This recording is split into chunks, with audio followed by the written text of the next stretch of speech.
joni en mbi'u a yiɗi tindina ko warata to yeeso no wa'i. ɗum bo ɗum ɓuri ko nji'eten joni a nanay belɗum.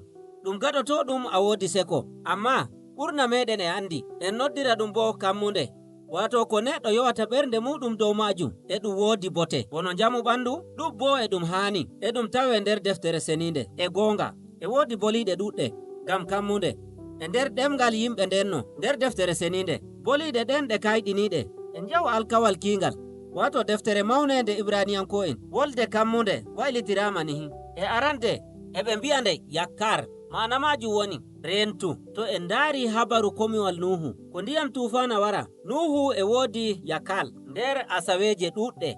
Wonde wolde ma nder Ibraniyankore e nde wi'a kava, mana majum woni ren. E ɗum yahda e wolde Ibraniyankore kaf, mana ɗum ta foɗi kaf a heɓay goɗɗum ko wannatama sey to koyɗum wari, kanji woni kava. Nanuki wannare e kammunde sey ta renti ngam goɗɗum heɓo. Annabijo Isaya o holliri Allah ba demowo, demayɗo ngesa maako nden o renta kava ngam karima boɗɗum e ɓeydari. Annabijo Mika meti dow ngesa, o meti dow demoɓe ɓe fuu maɓɓe e dow ɗe boliɗe ɗiɗi kava e yakan ngam sammam e naɓri. Ngam non e nder Ibraniyankore hammunde e meta dow renki ko hammunde amma rentuki dow ɗume. E nder sarel ngel ɓiɓɓe Isra'ila wondi e annabo'en, lenyol maɓɓe natti nder yennare e tosku. Annabijo Isaya wi'i Jomirawo suɓi yeesu muɗum diga to Isra'ilanko'en. Ngam non mi rentaymo kammunde woore nde Isaya woodi nder balɗe niɓre. Kayre woni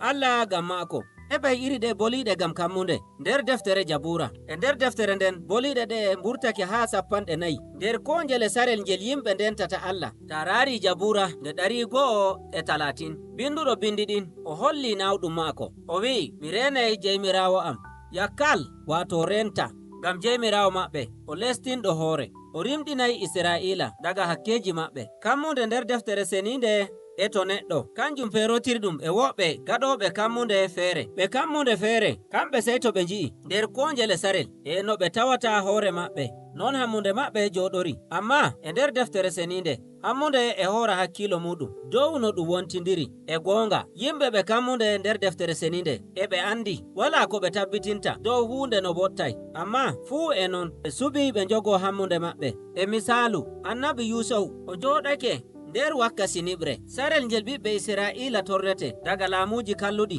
Fuu e non o suɓi o yowa kammunde maako. Allah no waylitane en warki boɗɗum. Waaloji ɗi torra ɗi garta e dammuɗe kammunde bono no nyalde nde ɓiɓɓe Isra'ila mburti leydi Masar. Allah waɗaniɓe goɗɗum kayɗini ɗum, o rimɗiniɓe, o wartiriɓe lenyol e nder sarel deftere ɓurtaki. Ngam non o waɗay ɗum kadi. Ngam non moƴƴere Allah hokkimo hammunde ɗo yeeso. A yeƴiɗoto ngam ji'a kammunde garaynde.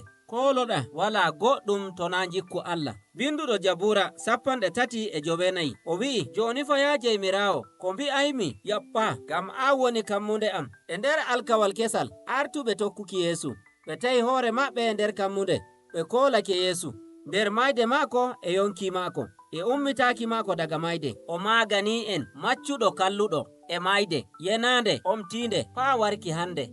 Ɗum maɓɓitani en kammunde. Ɓe kutiniri wolde Helenanko'en e nde wi'e e pis, kanjum bo e ɗum holla kammunde. Lilaɗo Bitrus wi'i dow Yeesu, ummitaki Yeesu waddani en kammunde en tabbitini en godi yonki, wato ɗum holli yimɓe ɗum danyitotoɓe ɓe ngarte hesɓe ɓe jikku kesum. Lilaɗo Bulus bo wi'i nde dow Yeesu tabbitinki teddungal nder boliɗe ɗe fuu ɗiɗi en pis e holla ɗum fuu dow ko neɗɗo nyumi. Yeesu ummitake daga mayde, o nyami jalorgal dow mayde. Ɗum woni kammunde na gam neɗɗo tan.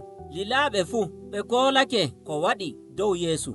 O ummitake daga mayde, o warti artuɗo ummitaki, non no Allah wi'uno nder siri maako.